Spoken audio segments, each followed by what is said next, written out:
In Matthew 13, verses 47 through 50, Jesus tells the parable of the Dragnet. This parable is about judgment. In it, some fishermen go out to fish, and when they're done for the day, they separate the keepers from the throwaways, and Jesus likens this to when at the end of the age, angels will come and separate the righteous from the unrighteous.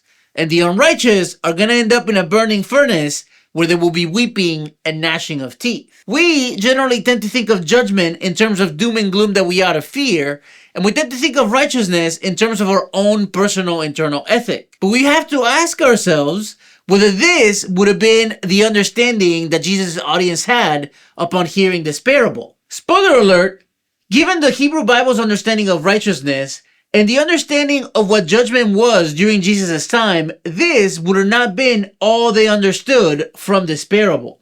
Let's first talk about the concept of judgment during Jesus' time, because we have to understand that by this point, judgment had been shaped by both the scriptures, but also Israel's very own history.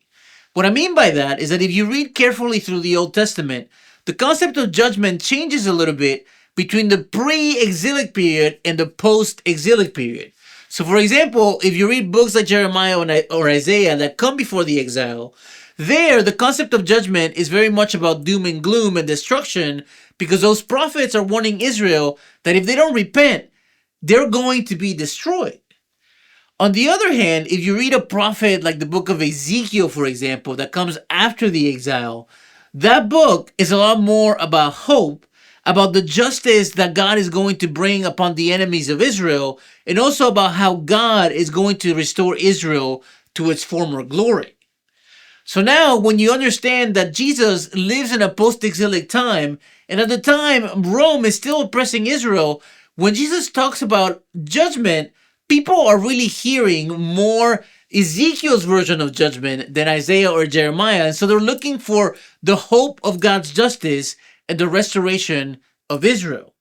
Now, per Jesus' parable, there's going to be a group of people that experience God's justice and another group of people who are not. And the difference between those two groups of people is that one is unrighteous and the other one is righteous. And because of that, it's kind of important for us to understand what righteousness is. And as I mentioned before, we tend to think of righteousness in terms of our own personal internal ethic.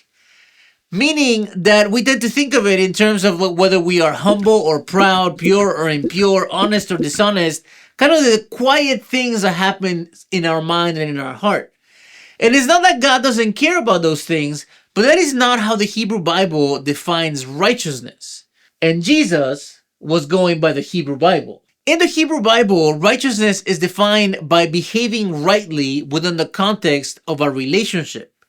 More specifically, within the context of the relationships that God instructs through His law that Israel ought to have towards one another. So for example, again, if you read a book like Jeremiah or Isaiah, those prophets accuse Israel of being unrighteous because of how they treat the most destitute members of their society, like orphans and widows. So when Jesus talks about righteousness, He's not just talking about how we behave internally, but He's really calling people to consider how it is that we treat one another. Again, this is how righteous and unrighteous is defined. Now, let me be very clear. The purpose of this video and this explanation of the parable of the Dragnet isn't to just subtract from our understanding of judgment, but to add to it. And it's not to diminish our desire to be good, but to actually intensify it. Because see, here's the thing.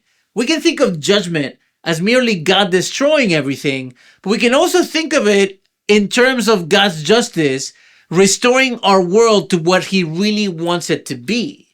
And not only that, but our righteousness isn't just for us to be good for the sake of being good, but it's us being good for the sake of benefiting others.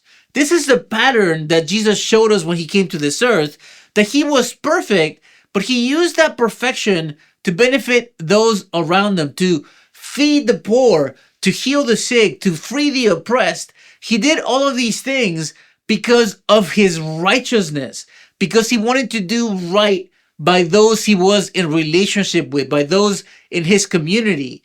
And in many ways, He is showing us the pattern of righteousness that we ought to have, that He even says that the best degree of righteousness is to love others the way that he loved us.